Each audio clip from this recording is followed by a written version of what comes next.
let's talk about why I hate the iCarly reboot. And when I say I hate it, I guess I shouldn't say I really hate it, because it's not terrible per se. It's just not good. It's really not good. And it has a lot of very glaring issues. One being the writing.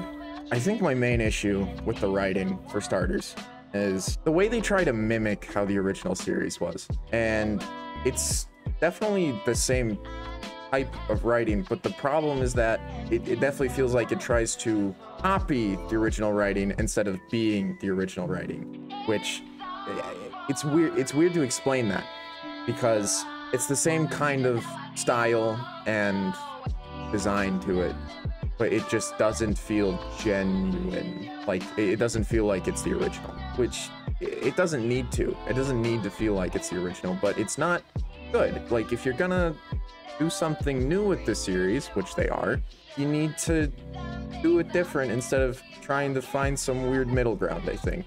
So that's my issue with that. Actually, the other thing with the writing is that they try to be, and I hate this word, I really hate this word, they try to be very woke. And I don't like saying that word because it's cringe normie garbage, right? But I think that's the only way to describe it. It's very much like they're trying to be in touch with the viewer, as, you know, most modern television shows will do. And they fail at it because you've got a bunch of stinky old men that are probably producing this show, which is the unfortunate truth. Thank you, Nickelodeon and Paramount Plus. By the way, Paramount Plus, I had to start a free trial for it. I will not be continuing that trial. I almost wonder if iCarly, the iCarly reboot, was like some maniacal plot to draw people into Paramount Plus, and that's the only reason it exists. I really do, because they really don't have anything exciting on there as far as I can tell. Maybe it's just not for me. Who knows? Back to the being woke thing. They try to be very in touch with the viewer, and it's bad how they do it. They try to do these things like in the third episode they had this whole big thing about a meme and capitalizing on it. Oh yeah, they try to act very much like modern day influencers.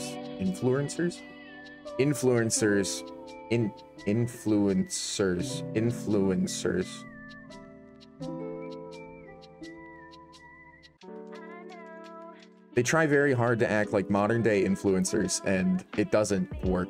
It does not work, because again, stinky board of old men producing show. They talk about things like, oh, you have to capitalize on this meme, Carly. You should sell merch to your viewers. OMG, you have to block out the haters, Carly.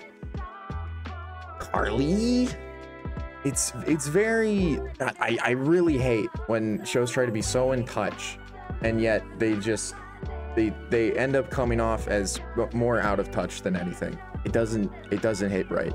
It ain't be hidden right. The other thing they tried to do with the show is market it to a more adult audience, which makes sense because the audience that grew up with the show is now adults. So it would make sense to do that, but they make all these quirky I'm an adult now jokes, which are a little, they feel out of place. And how do I put this? It's like they're really trying to shove down your throat that they are in fact adults. And I get it, they're adults. I get it, okay? That's real cool. That's real cool and quirky, okay? I get it. Another thing, I think, and maybe this is just an evolution of humor thing, they still try to do like the random equals funny thing, and that was really cool back when the show aired. When the hell did the show air originally? 2007? Jesus. Random equals funny was a good thing in 2007. It worked, and it just doesn't now. And I don't know if it's random equals funny doesn't work anymore, or if they're bad at random equals funny now. I think it's the primary, but I think they're also just bad at random equals funny. I think the first episode when Carly's like, I'm gonna start iCarly again, and she does this thing with Spencer in the crib with his face but like tiny baby body. where she just starts slapping all sorts of beauty products all over him. She's like, I'm an adult now, guys, so I'm gonna show you my daily skin routine. And then she just starts slamming his face with beauty product. You know, I think Spencer really carries that scene, if anything. It wasn't funny. I didn't laugh. Did not laugh at it. But if I had to choose one person that's really carrying that scene, or the whole show in particular, it's definitely Spencer. Now, I think Jerry Trainer as an actor really just acts like Jerry Trainer, but he makes it work. And out of all the characters that they've brought back in this show, I think he really carries it. He really does, because he doesn't feel so out of place as the rest of everything. He feels like it feels like you're still watching the same character from the original show. And that doesn't have to be the case. I'm not looking for a nostalgia trip, right? Like, that's definitely a part of watching this show, but it does not need to be exactly the same. But I feel like they did Spencer's character actually really well, where he's still the same character, but he's, you know, changed since the original. Like, Spencer's rich now. He's a well-known sculptor. That's really all that's changed. But so he's like the same character but rich, basically. And you know, he does it really well. He does that role pretty darn well. In the third episode, the one with the meme again, Spencer starts having this breakdown because this meme is ruining his life, because he's now just going to be known as the Harley's meatball brother guy, and that's really tearing him apart. So he becomes inspired to make all these art sculptures that just absolutely shit on things on the internet. And I think of all the scenes in the 3 episodes I watched, which are the only ones available, I might add, as of recording, that's my favorite.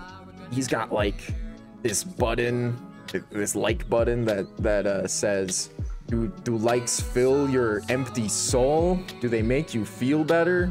Something like that.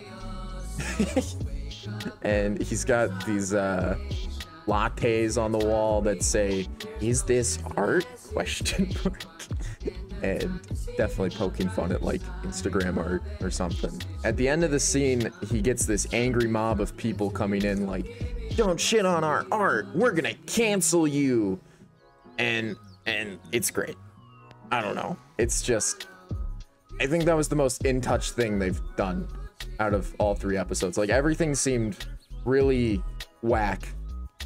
Really whack. Then this scene, it was kind of on point. I really liked it. That was about the only scene, though. I think the other kind of funny thing about the show is Freddy and how absolutely sad and depressed he seems all the time. Like, really, like, behind the eyes, kind of. Like, his whole life is just falling apart. He's had 2 divorces, his second wife took everything, and he has an adopted daughter, Millicent, who is, you know, he's just your average, quirky Nickelodeon kid star. That's really as deep as her character goes. I didn't expect much from her, I suppose. I didn't expect a lot of deep characters in the show at all, to be fair, and there weren't any. But I do quite like the reminders that Freddy is just kinda on a downhill slope with his life at all times. Oh, he also had a failed startup at some point, I guess. That never gets mentioned again. I think what really could have brought this show back into a good standing with me was if they had brought on Spencer's Falcon, Jericho, that he bought with his copious amounts of money. And they mentioned that in the first episode, and then they never show me a Falcon. And I want to see Spencer's Falcon, because I think that would be cool. It would be a cool Spencer moment. I do like me some Spencer moments. Anyway, it's just not a great show. They didn't do the original justice. And again, I'm not saying it had to be exactly like the original or literally a continuation or something. I think to sum up these points, they're trying to be too woke. They're trying to be too with it, you know, too absolutely aware of how the internet works. Duh, we know how the internet works. Duh, old men in a writing room. Old producers, old bastards. They need to stop trying to mimic their own writing style and just do it. Stop trying to mimic what you had. That's the problem with all reboots, is that they will always try to copy what they did instead of just doing what they did. I think that might be difficult to do given how much things change over time. Like, you take this 13-year-old show, 14? I think it's 14-year-old show, and you try to make it relevant, and it's not gonna work the same way. It cannot work the same way. That is the problem with every reboot. But if you want to bring it back and you want to go for a nostalgia trip, just do it the same way you did it. That's all you had to do.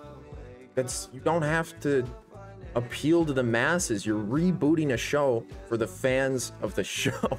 You're not getting a new audience here. You might as well appeal to the original fans. Boy, that's all you have to do, honestly. You old producer bastards. That's my thoughts, I think. Don't give Paramount Plus your money. It's not worth it. Anyway. There's no chance unless you take one. I know you see, somehow the world will change for me and be so wonderful. Live life, breathe air. I know somehow we're gonna get there and feel so wonderful. It's all so real, I'm telling you just how I feel. So